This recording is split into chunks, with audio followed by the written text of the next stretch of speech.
Welcome to Unspoken Conversations with Candace, where we talk openly about taboo topics in order to spark difficult and uncomfortable conversations, where we allow a safe place for anyone who has had trauma to be heard.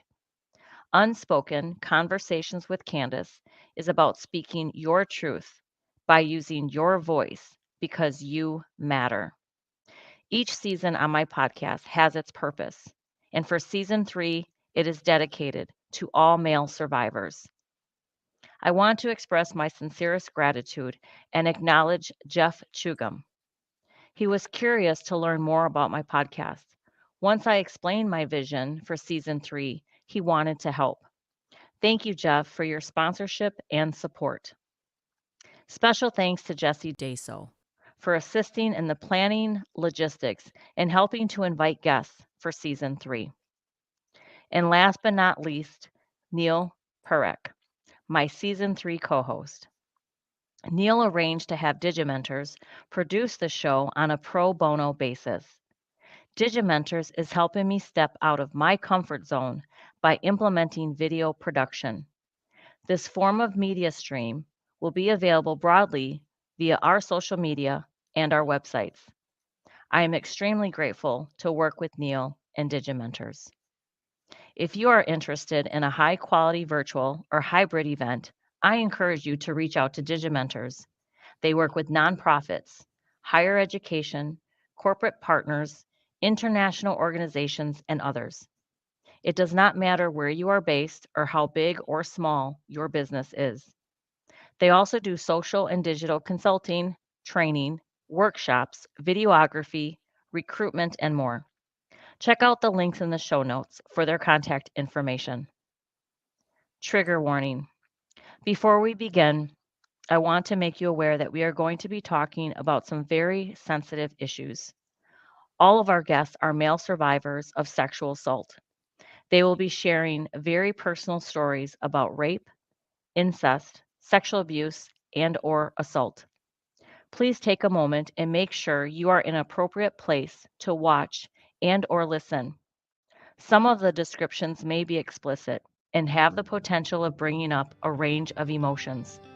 It is more than okay for you to hit pause and come back to this later if you find that you need to.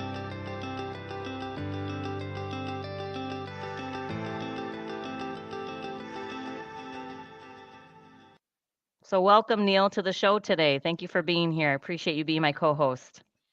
Thank you, Candace. It's an absolute pleasure. I'm so glad to be on this journey with you and to be, the fact that you've dedicated season 3 to male survivors. It means so much. Yes, absolutely. I mean, we've talked about this now for over a year and we are in full production mode here. So, this is amazing. I'm so excited to introduce our guest here today. So let me introduce Callen Harty. Callen Harty grew up in southwestern Wisconsin and lived the dark secret. From the age of 10 to almost 18 years old, he was sexually abused on a regular basis. In 2010, he explored that abuse in the autobiographical play called Invisible Boy, which premiered at Broome Street in Madison, Wisconsin. After seeing many people moved and many lives change as a result of the play, he became a strong advocate for child sex abuse survivors, writing articles and essays, encouraging changes in law, organizing a conference on male survivors, and becoming a public speaker on the issue. He knew that through a book about his experiences could potentially reach many more people and help countless others come to terms with their own abuse. So, welcome, Callen, to the show. Appreciate you being here today. Thank And you. it's Thank you so much for having me. I'm honored to be here. I appreciate both of you doing this for all survivors. Yes, yes. So, Callen, I just when we talked initially, I always meet one on one with my guests and want to get to know you a little bit more on a personal level. The story that you shared about your abuse, it hit me close to home because they were very, similar in the experiences and the feelings and the shame and the guilt. And I think the biggest thing takeaway was how long there was a traumatic experience that happened in your life that was that trigger for you that you needed to come out with your truth. But then how long it took you to really kind of open up and share. I was 47 when I started writing my story, and then you talked about how old you were, and talking about statistics, the average age of a grown adult, a person coming out is 52 to come out with their story of abuse, if they want to vocalize it. So that really hit home for me. And I remember you saying, Candace, my life is literally an open book. And I felt the same way.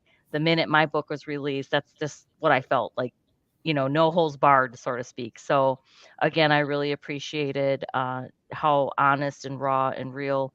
And I went out to Amazon and I bought 2 of your books to show my support so that I could really hear your story and understand, your story. So I am so excited for you to give you this platform to share your story. And that's really what I want you to do, is to make sure you're sharing it with the audience, and whoever's, going to listen and tune in to hear your story. So please, please share. I'm going to turn it over to Callen Harty here. Thank you for being here today. All right. Thank you so much. So I'll start early. I'll give you a little bit of background first, I guess. I grew up in a very small town in southwest Wisconsin, a little town called Schulzberg. Had 1,376 people when I was growing up. There's less than that now. I grew up in a very strict Roman Catholic family. My father had died when I was 2 years old, so my mother raised an 8-year-old, 6-year-old, 3-year-old, and 2-year-old on her own from the age of 35. I was the baby of the family too, so I have no memories of my dad at all. When I was about 9 or 10, my oldest brother touched me where he shouldn't be touching me, through my pants. It wasn't anything more than that, but I didn't understand it, and I was confused by it, and it felt wrong. So I told my mother about it, and this is probably one of the most significant parts of the beginning part of my journey. Her response to that was, "Oh, you shouldn't let him do that to you," which put the onus on me. Mm-hmm. So I took the blame, I took the shame because of her words. And I know my mother did not mean to do that.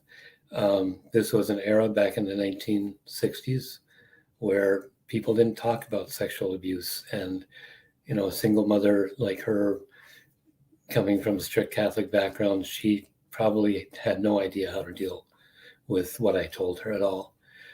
But because of that, about a year later, when I was first more seriously sexually abused, I didn't tell her. I didn't tell anyone else.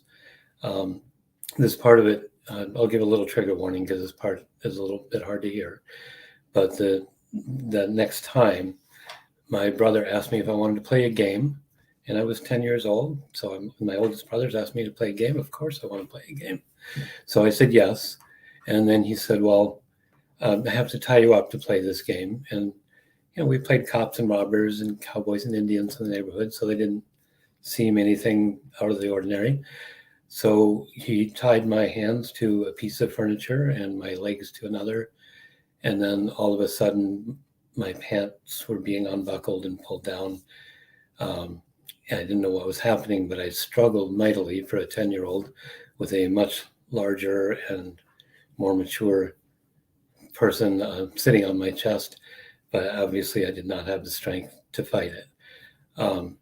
Another really significant image from that moment was over his back on the wall was a crucifix of Jesus looking down on what was happening and not doing anything.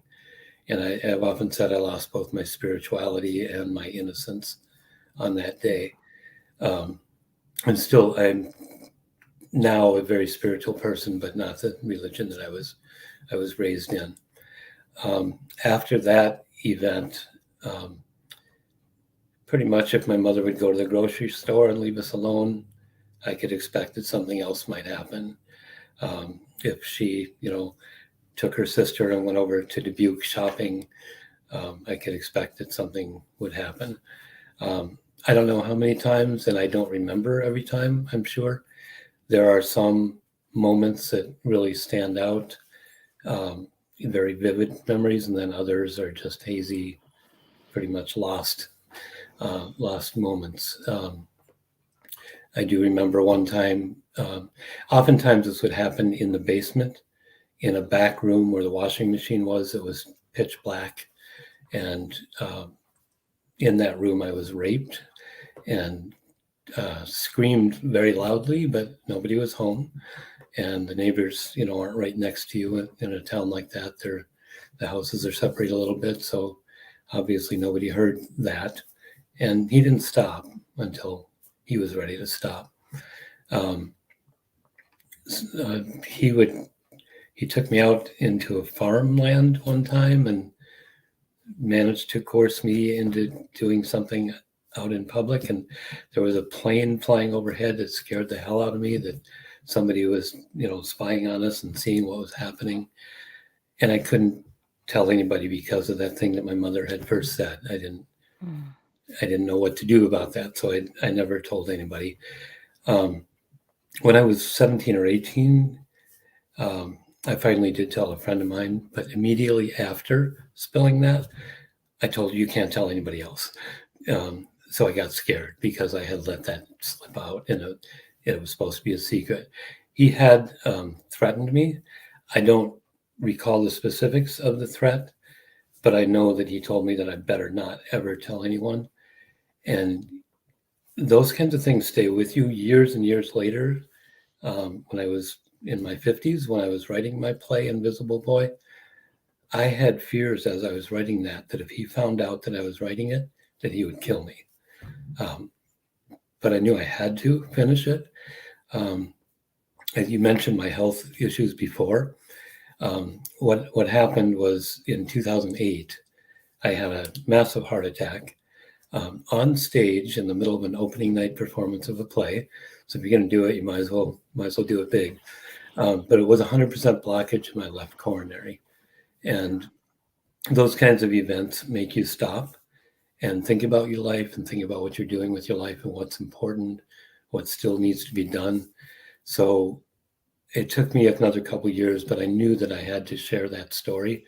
And I had written I've written a couple dozen plays at that point. It was a little less than that, but I knew that was the format that I needed to explore it in. So I wrote the play Invisible Boy, and it was produced at Broome Street. And I could see how sharing that story impacted people in the audiences. We had talkbacks on Sundays, and there were people who opened up about their own experiences with sexual abuse who had never told anyone before. I had people come up to me after the play privately and thank me for sharing the story and letting me know their own story. I would get emails from total strangers. And so I realized that, particularly as a male survivor, that I needed to share my story because men don't talk about feelings. I think we're getting better at it as a society, but I knew there weren't a lot of male survivors who were open and willing to be open about that kind of story. So I wrote the play, and because of the experiences with the play, that's when I became an activist. And that's when a couple of years later, I decided I needed to write a memoir about it, a little more detail, a little more explanation, a little more story of not only the abuse, but what was important to me was the recovery. I don't think you're ever fully recovered, but I think you can recover a lot. And I think talking about it helps with that. Every time I've ever had a speaking engagement, I think it's helped other people, but I know it's also helped me as well. Thank you, Callen, for sharing that everything that you stated. I mean, there were things that I was mentally putting notes, put a pin in my head to make sure I follow up because there were things that I felt. So the first thing was, the name of the memoir, can you just reference the name of your memoir? Is that The Empty Playground, the survivor story? Correct. Empty Okay. Playground, a survivor story. The title comes from a poem that I wrote in high school about an empty playground being a very lonely kind of thing. And that, of course, is symbolic of a lost childhood. Mm-hmm.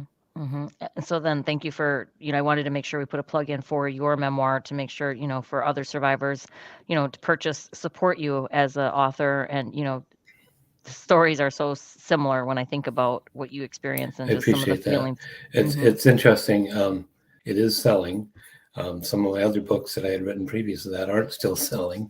So I understand it is an important thing to share that story, and clearly there are people who need to hear it. Yes, and that's why I really wanted, and then I'll also share, The Invisible Boy, another book that this is based on the play that you did in Madison, correct? Yeah, this is actually the script of that play. The script of that play. Okay. And it is available if anybody ever wanted to produce it again. It has been produced one other time since it was first And premiered. Callen, can you tell us about these are the shots from the production itself? Mm-hmm. Tell us a little bit about what are we looking at here? Okay. Well, the play was autobiographical in nature, so it was really my story. The picture on the left is the character as the young boy who is being abused. The picture on the right is the character as an adult. And that photo in the middle is that adult talking to his inner child. And the play was ultimately about my coming to terms with what happened and offering forgiveness to my oldest brother. He still has not apologized. I don't know that he ever will. I don't expect it. But for me, the forgiveness was really important. And I know it doesn't work for everyone. But for me, holding on to hatred and holding on to anger, that doesn't hurt him. It only hurts me. And so getting rid of that, letting that go, even if he never apologizes, that was important for me in my growth and my recovery to be able to move a little further down the road. And that's what was happening here as he was confronting that inner child, and later in the play confronts the perpetrator, and as the perpetrator is trying to molest the child again, even though it's an imaginary child at this point, and confronts him and says, I forgive you because I don't need you. This is your issue, not mine. And that's what I needed, and that's where I needed to go, both with the play and with my life. That's so powerful. That idea of, not just forgiveness, and that's something that we've heard from other guests as well, but that idea of the conversation between your older self and your younger self. What you would share with them in hindsight. In listening to your story, I know Candace has, we both have some things we can relate to, some things that are obviously different. Each story is so unique, but there are things that bring us together. As my experience, it was a neighbor that abused me, and kind of like what you were describing. He came over one day, said he wanted to do a Cub Scout project, and knocked on the door, and sure, but how can I help? We had just moved into this neighborhood, and he came in and went to a downstairs room. It was my dad's office, and he proceeded to abuse me. But I had no idea what was going on. I had no words for what was happening, and the only reason it came to light, was because I had left the light on in that room. My dad came home and said, "Hey, what were you doing in the office?" It wasn't forbidden. It just I didn't have a reason to be in there, and I told him, "Oh, so and so came over and we did this and this, and I could have been describing playing with Matchbox toys, or you talked about kind of how play had been normal, but I didn't know what I was saying. I didn't know the words I was describing." It's interesting about the light, because in Invisible Boy, in the play, and in my life, I was at a point where I was sitting in my room in a co-op that I lived in with a very large kitchen knife to my wrist, but I had seen a little light coming from under the door of one of my housemates, and it was a woman who I really thought was a good person I cared about. And I made the decision to put the knife down and to go knock on her door. And I would say she saved my life. She opened the door, and I just looked at her and I said, I can't be alone. She invited me in. She didn't ask me any questions. She didn't intrude. I started crying. She let me be. She, offered a hug if I needed it, which I didn't want at that point. And she just sat with me. And then after a long, long time, must have been an hour or so, we went for a walk, and then I went to bed. And that was in the 1980s. And it was the last time that I thought about killing myself. Yeah, that topic of suicide is so common with survivors. I know, Callen, in my book, I thought I was pregnant by my abuser, carrying this man's child, my mom's husband. And I was like, no, this is not going to be my life. And wanting to kill myself, wrote a suicide note. I went to a Catholic school, was born and raised Catholic, and they found it at school. The nuns, the sister that was the guidance counselor. So, the cloth, right? They call home. And who do they call? They call the abuser who's at home abusing me. And he Oh comes, my quote God. unquote, I felt to the rescue. Oh, my poor Candy. I remember being called up to the guidance office, sitting outside, hearing him inside, talking to them about the situation. And he knew why I wanted to, because that morning I had disclosed to him that I thought I was pregnant. He gave me a smirk and a smile, and I felt sick to my stomach. Like, this man is like happy about it, and basically told me to blame my boyfriend that I had broken up with a few months back. And I was like, no, like, I'd rather die. In my head, I was saying I'd rather kill myself than have this child. And knowing that my mom was trying to get pregnant, thank God. I don't have Mm. siblings, thank God. But, and when you talked about, the fear of your brother, the killing you, Mhm. that's what they do. They intimidate us, they threaten us. I remember Fred finding a police officer's card. They had like officer friendlies. I'd go hang out at the mall just so I wasn't at home, right? To anything to be out of the house, so I wouldn't be abused. Found a Yeah. way just to get out. And I remember him finding Fred, my abuser, finding a card from a police officer, officer friendly, and cornering me and intimidating me and threatening me. And what did he want? What did I tell him anything? So I scared him. But then that's when I kind of felt a little power, like, ooh, then this is wrong. Then he knows that we're not supposed to be doing this, right? Right. But yeah, so I totally felt when you talked about the fear, um, that's so hard. Forgiveness, huge. There's so much power in it for you than Yes. anything else. And I believe in that. And you're right. Not everybody, not every survivor can forgive. And that's okay. We're not here to say you have to. We're here to just say that it gives you more power when you do, because it's kind of forgiving. I think because we have to sometimes, I feel, forgive ourselves because we blame ourselves for so Yes. long, and we That have to is let go of that. For that is critical. I for agree. both of you though, there's, and again, I'm using this to learn and grow myself and kind of figure this out. In both of your stories, there's more than just the abuser that would be a candidate for forgiveness. Uh, Your mom's in both cases, right? And Yeah. and other people in the story. I mean, much less yourselves. Um, can you talk a little bit about what it's like to? I mean, a lot of the focus is on forgiving the abuser, but I mean, where are you with forgiving?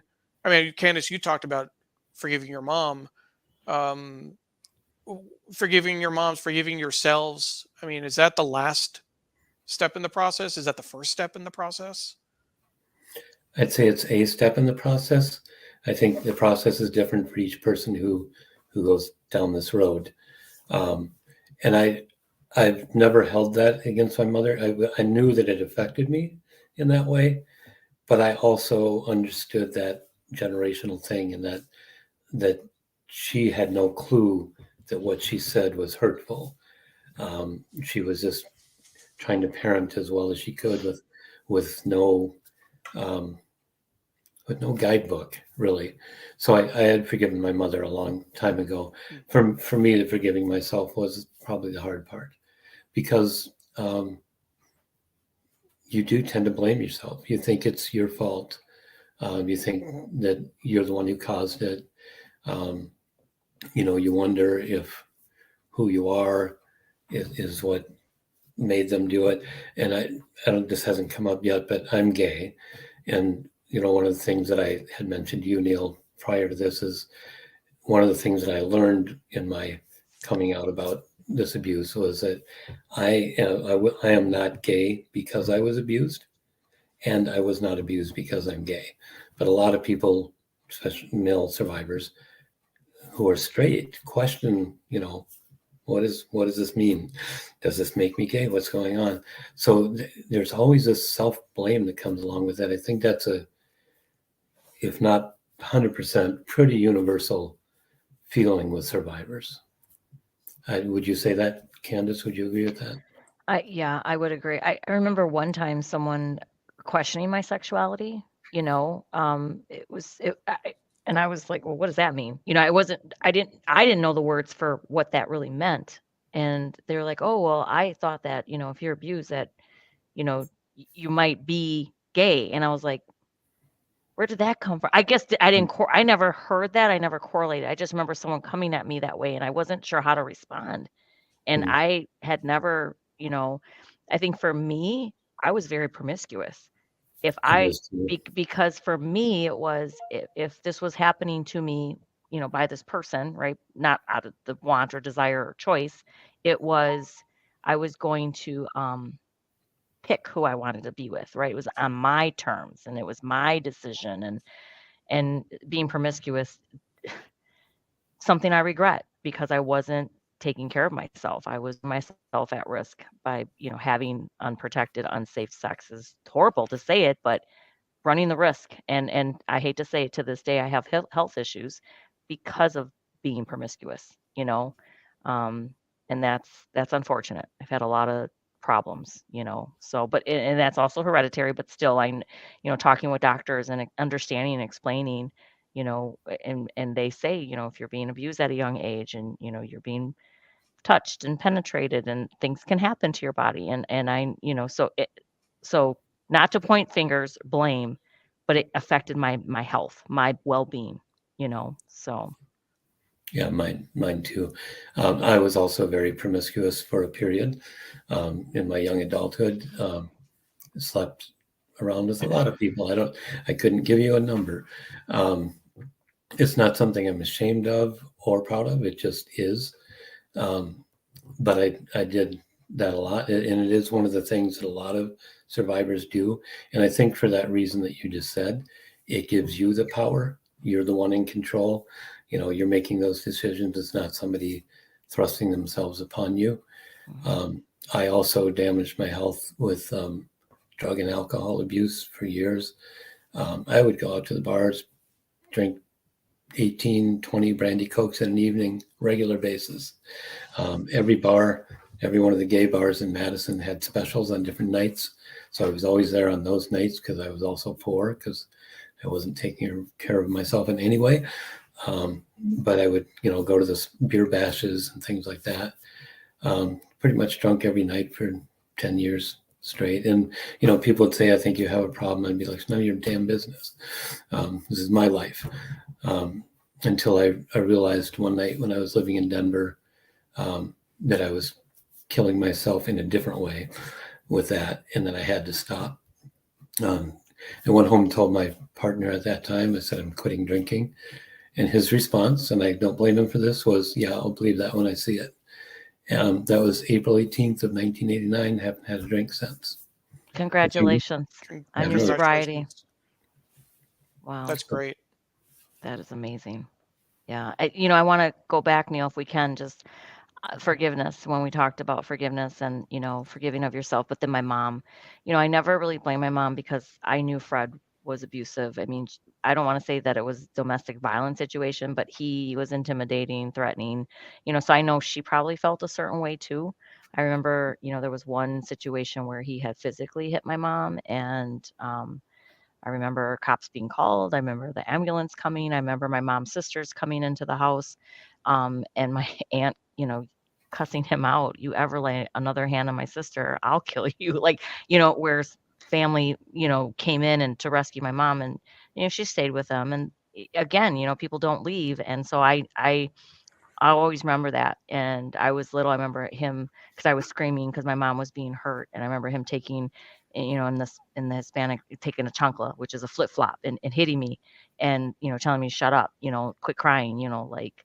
And I don't know if they were drunk. I don't know if they were coming from a wedding. I don't know why it got to that point, but after that, I never saw him ever lift another finger on my mom. But I think that was enough to just, I think in my head too, scare me. And be fearful, but I never blame my mom ever. It was all his doing. And unfortunately I was abused by two family members, his brother when I was 5, and then Fred when I was 11 to 15.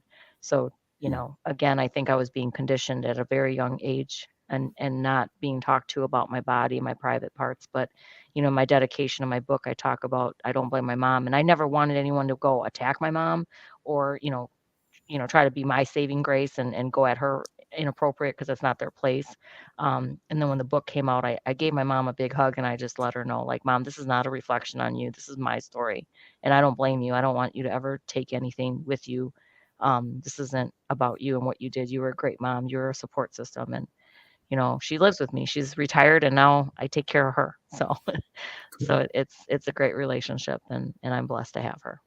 Thank you for sharing that, Candace. That's I think it's really important for people to hear.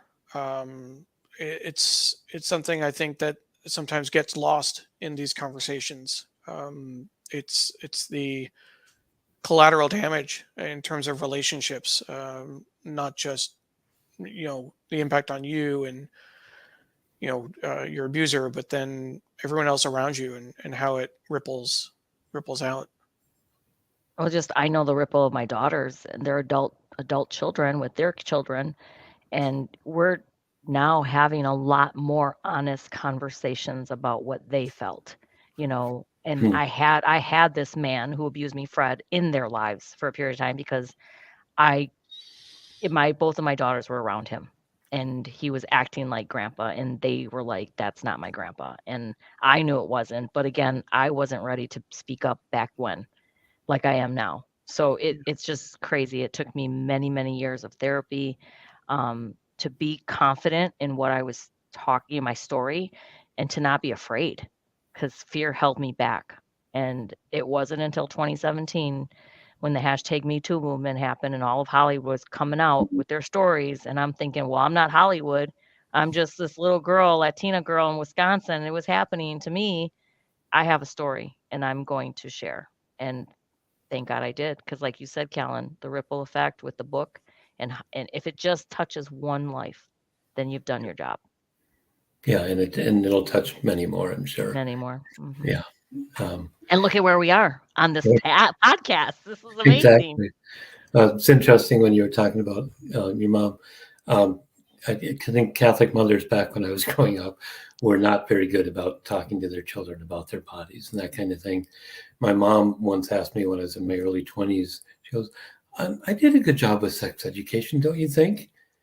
And I'm sitting there thinking, I don't ever remember any conversation about sex. So if you were talking about it, I had no clue what you were talking about because you didn't make it clear.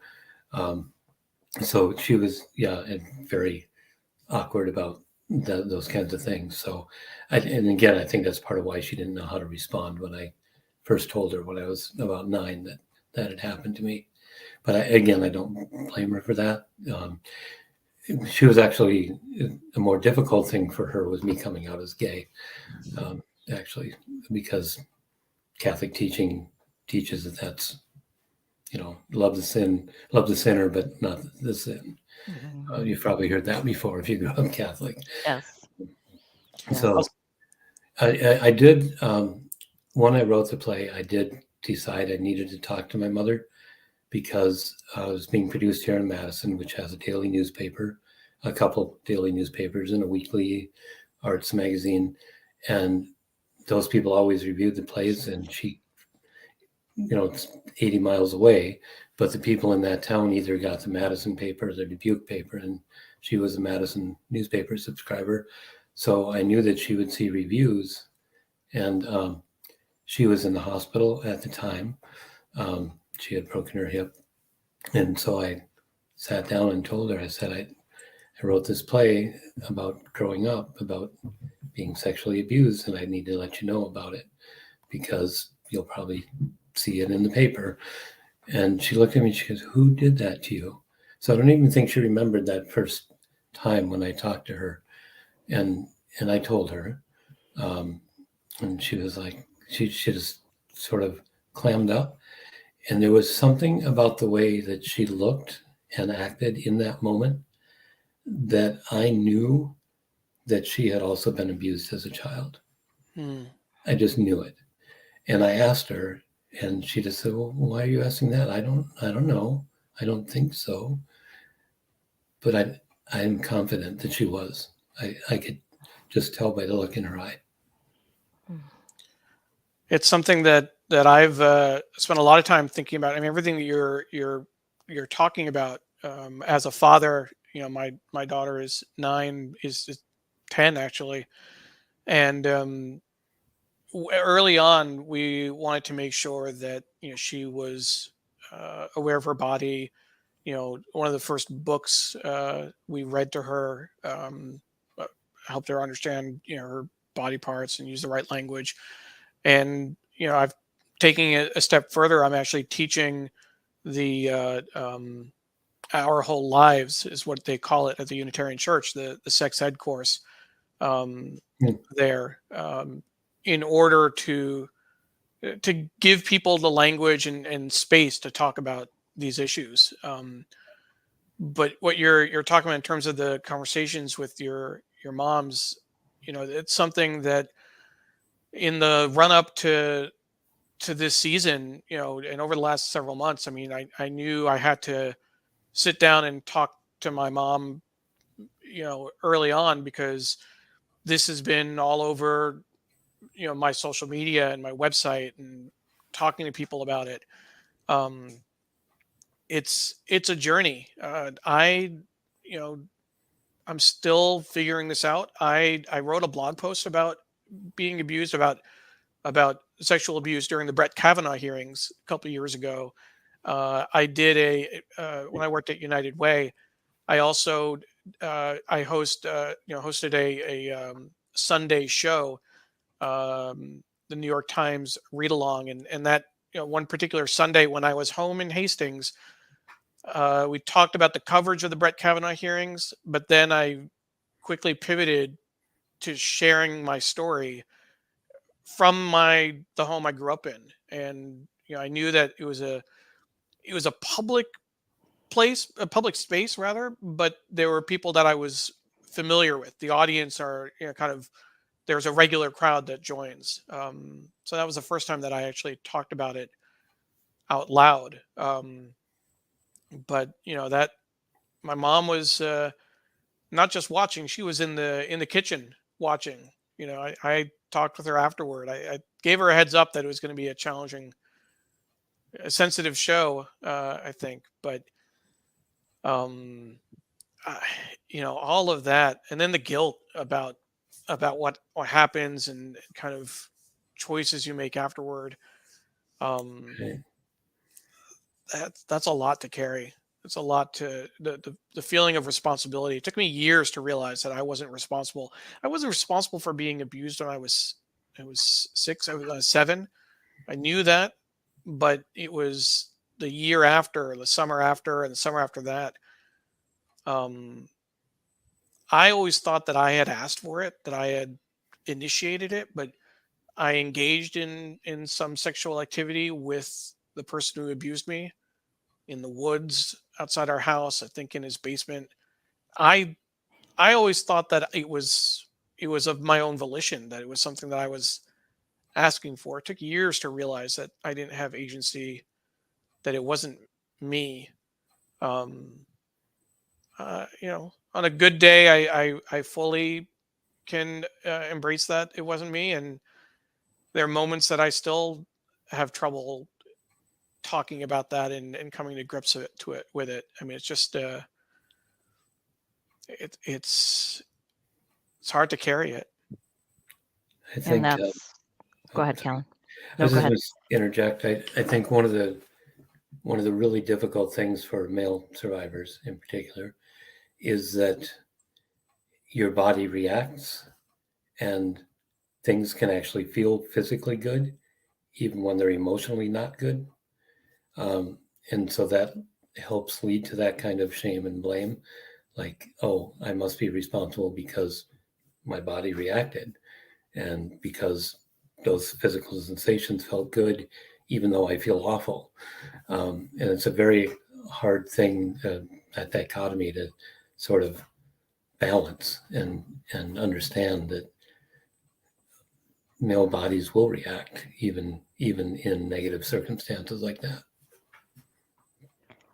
Yeah, I felt the same way, the whole, like Neil, what you said, like you're asking for it, kind of anticipating when it's going to happen.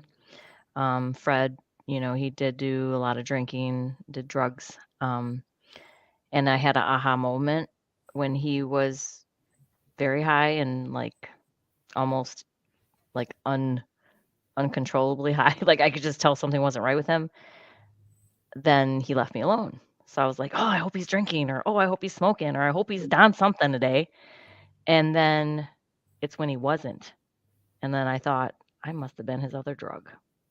Like that's was like an aha moment that I had, that I must have been something else that he quote unquote needed, right? Wow. Um, and it just, it kind of upsets me.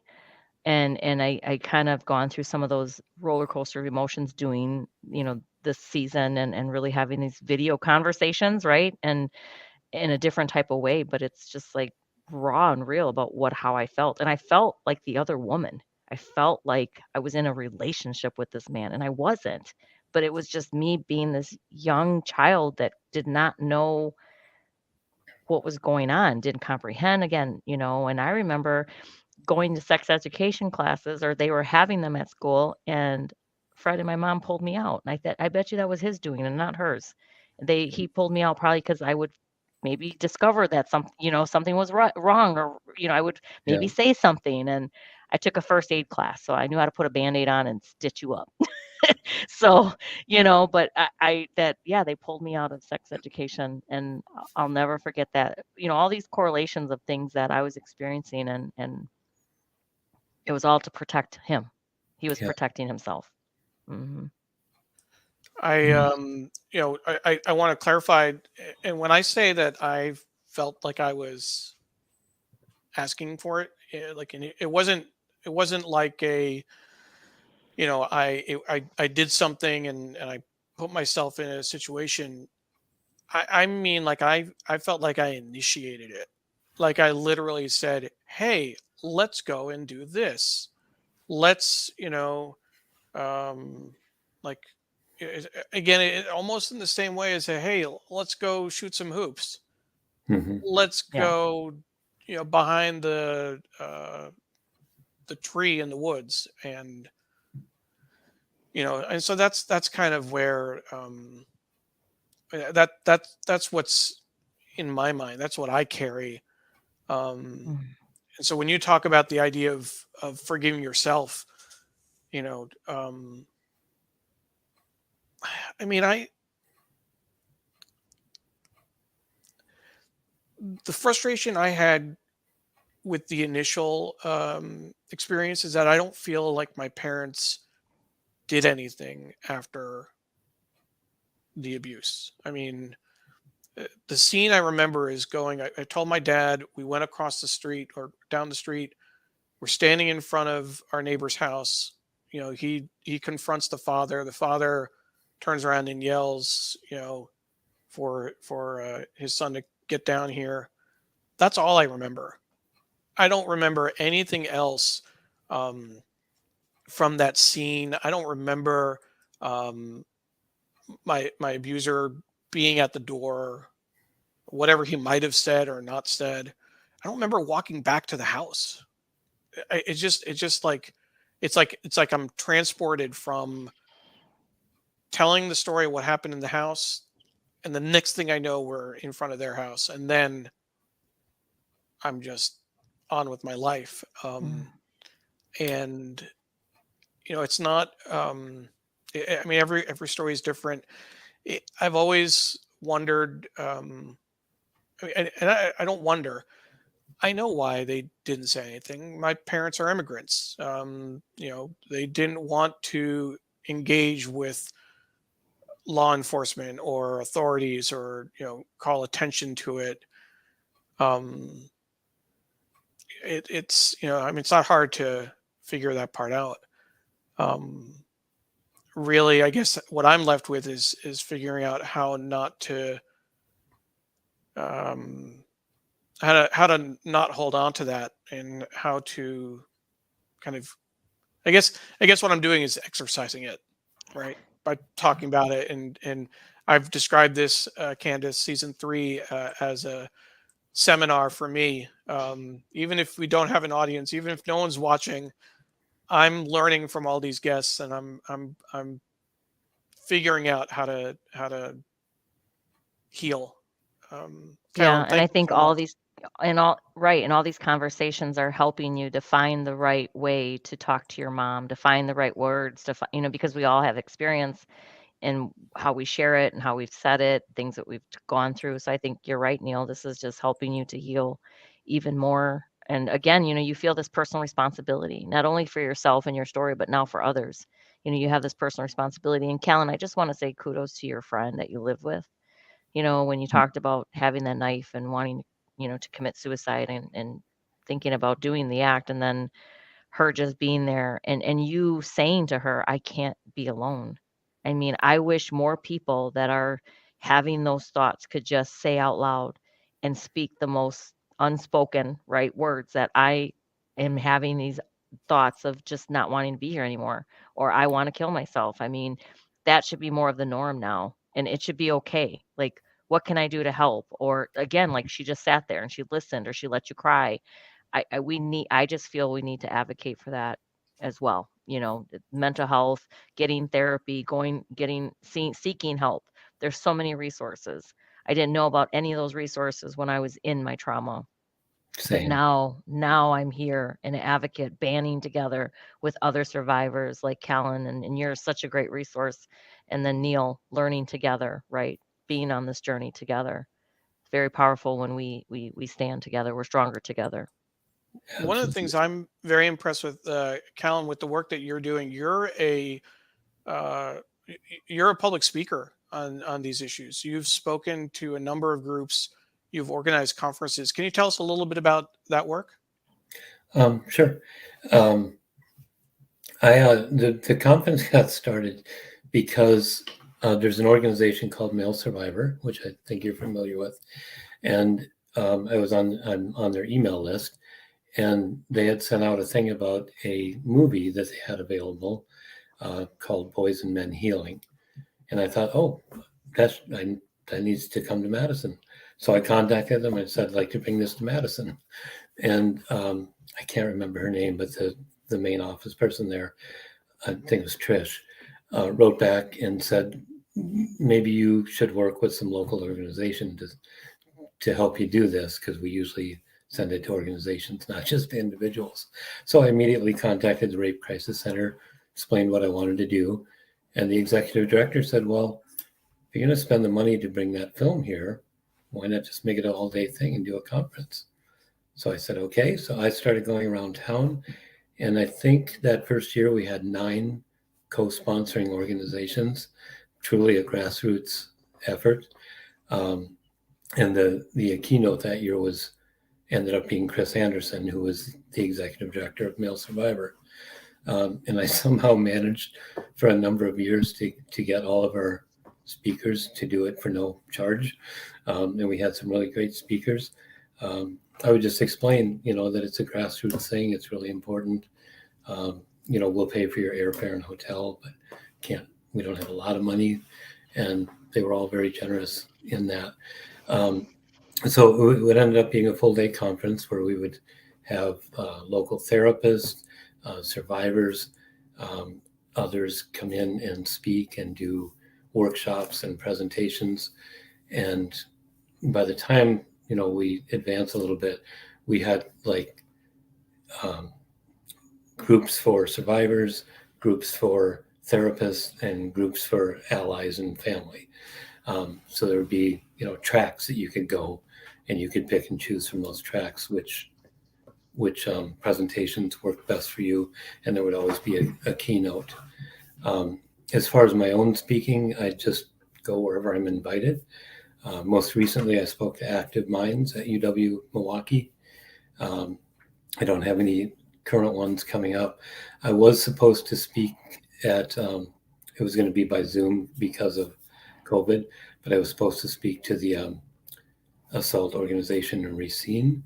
And 2 days before I was supposed to speak, back in 21, I ended up in the hospital with stage 3 colon cancer.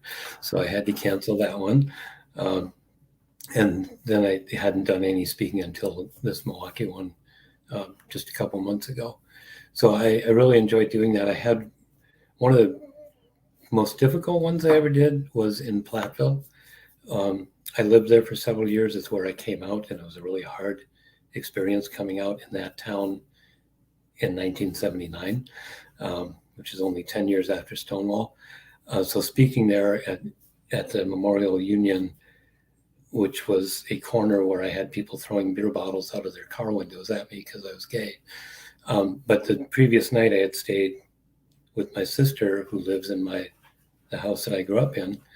And, so I was in that basement where things happened. Every room in that house was where things happened.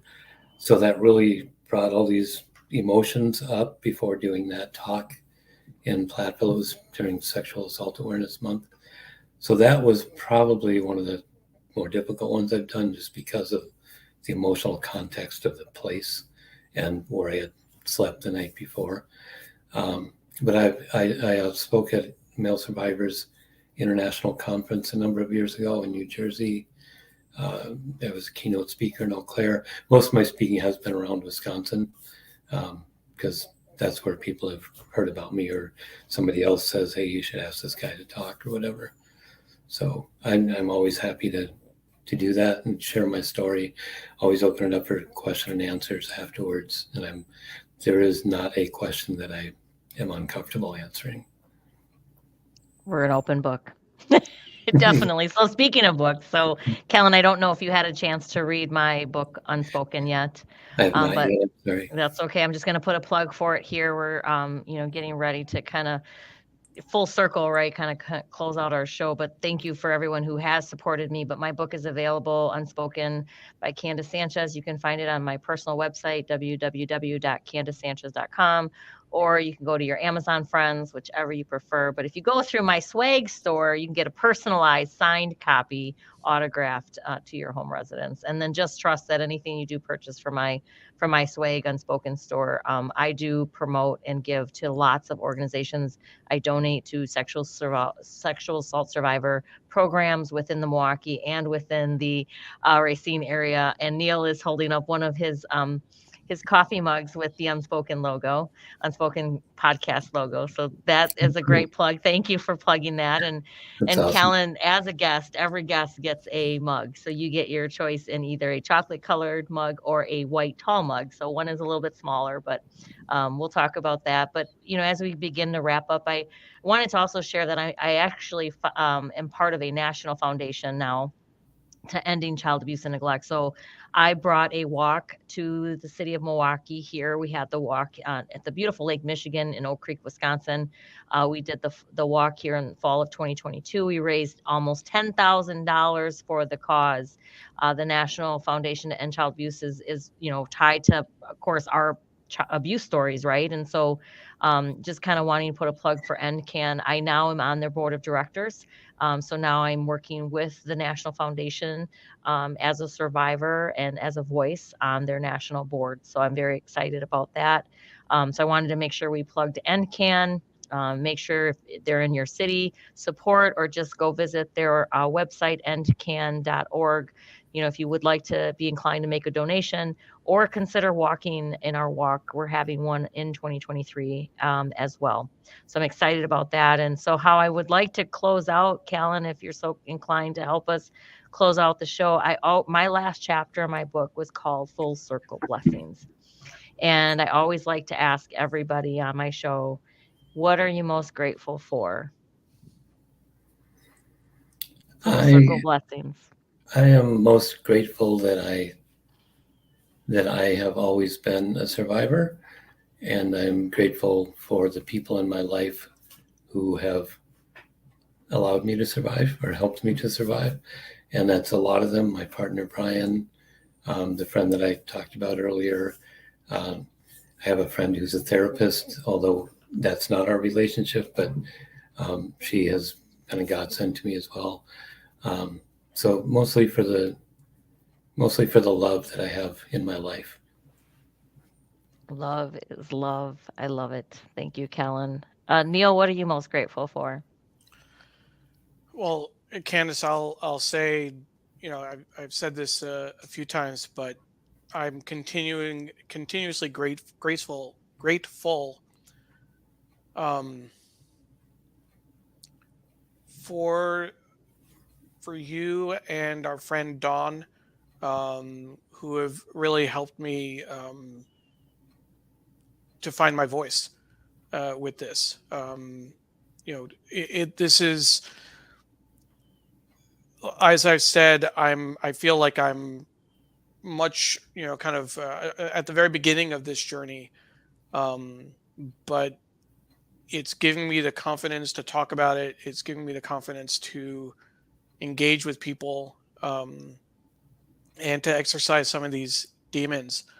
I mean, if I can lift some of this off my chest, um, in terms of my feelings about it,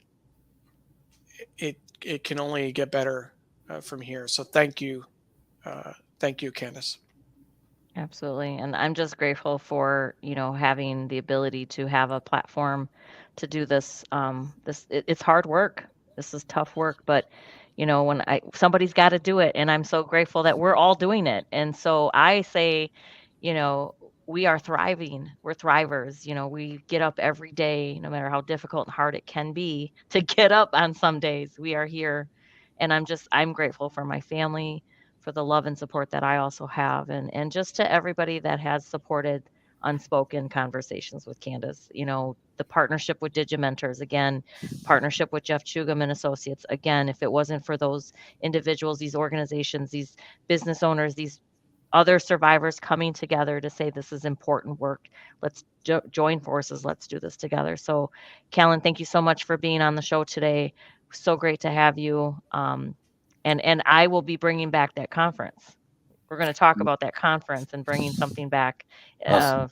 in Wisconsin here. So thank you for allowing me to carry that torch. If you will hand that torch over, I'll take it and make you proud. Okay. That's awesome. I'm glad to hear that. Awesome. Thank you, Callen, for joining today. Thank you so Well, much. This is a good experience. I appreciate what you're doing. I want to offer my thanks as well, Callen. It really means a lot, and appreciate you taking the time and all the work that you've been doing. I mean, I every guest that we've had, there's something that I take away, and your writing and your advocacy, your work in organizing, the conference. Thank you. Changes in Thank you. law, changes the law. I mean, even Yeah. that, just changes Yeah. in law. So, Callen, your work, I mean, just when I look at your bio and I looked at your website and I just saw all the things that you have done, I need to catch up. But it's not a contest. I'm just like so inspired. I'm inspired to continue to do the work every year that every day that we record or every episode that we produce. It's for the helpful to others. So the impact is going to be huge. So thank you You again. guys are inspiring me too, so I appreciate it. Thank you. Thank you. Wow. What a great conversation, huh? A great conversation, Neil. This was wonderful. Callen was an amazing guest. Very, I think there's going to be so many people that will tune in and watch and listen in, and the audience is just, Callen has a great following. I mean, just from seeing all the work that he's doing, and I think it's the impact's going to be even more beneficial with him being on Unspoken Conversation with Candace, and then him being able to share this and having this testimony be a conversation that people need to hear, right? The intimate conversation. And we all, between the three of us together, understanding and feeling each other's feelings. I think that that's so valid. So, What I really appreciate when I think about the different guests we've had, everyone has a different story, everyone has a different experience, but some of these themes are so universal. Forgiveness and the guilt that people have in the relationships and the conversations that they have to have with people. mhm. I this is, I don't know if it's even possible, but when we talk about a conference, when we talk about male survivors, can you imagine, in 2024 if we could actually bring together all of the guests in one place in person? Can you imagine So, if we could pull that well, off? well, Neil, so, speaking of that, I would like to bring, like, I don't know if it's an Unspoken Conversation with Candace podcast, but yes, inviting everybody, inviting who Callan had, inviting Yeah, all of my season 1, season 2, season 3, all the guests, having them all bring people, like, whether it's an open conference and whether it's just people that are in the advocacy world, people that are trying to make change, inviting people from NCAN, other survivor groups. Like, I think this conference can be huge. yeah. And to host it, how many would come, and so I cannot wait to get that information from Callan and then figure out how we make that happen. Yeah. But I'm definitely willing to take that on. Maybe not 2024. I'll say 2025. 25. Let's go. Give me a We'll couple years to spend plan. we'll We spend gotta 2024 planning it, and planning then it and then 25 doing. we'll have Yes. the Yes. event. But Agreed. it really is, it's there's just so much, to take from these conversations. And I'm hoping, and one of the things I didn't mention earlier, but I was saying it in jest, that this is a personal kind of seminar for me in dealing with these issues. But the ultimate goal really is for male survivors to hear these stories. I mean, that's why I jumped at the chance when you said that you wanted to dedicate season 3 to male survivors. And I said, great. I said, okay, let's do one better. Let's make this, take from the podcast and make it a video, live stream, Hmm. uh, to get more eyeballs on it, to get more people hearing these stories and kind of being inspired. And if we can expand that audience, if we can get more people to hear these inspirational stories, and if that helps them to come to grips with what they've experienced, that's, at the end of the day, that's what I'm hoping uh, Yep. will accomplish. It's the Um, impact. Definitely want to make an impact and leave a legacy. This information, these things that we're doing today are going to be out there forever. And so, while I wish that no abuse occurred, no yeah, child was ever offended, nobody would get hurt, we want to change that statistic of 1 in 4, 1 in 6, the girls, 1 in 6 boys by the time they're 18. It has been this constant for 50 years, supposedly has been that same thing. Why hasn't that changed? yeah, We do a lot around cancer. We do a lot around breast cancer, diabetes management, heart disease. Why is this taboo topic so, like, tainted? You can't touch it. And that's where we coming together are going to move that needle. And I believe that. And that's the journey that we're on. Thanks to Callan for coming on. Thank you, Neil, for being my co-host. Thank you to everybody that's tuning in to Unspoken Conversation with Candace. Please stay tuned for another episode. More to come. Thank you so much for joining today. thank you.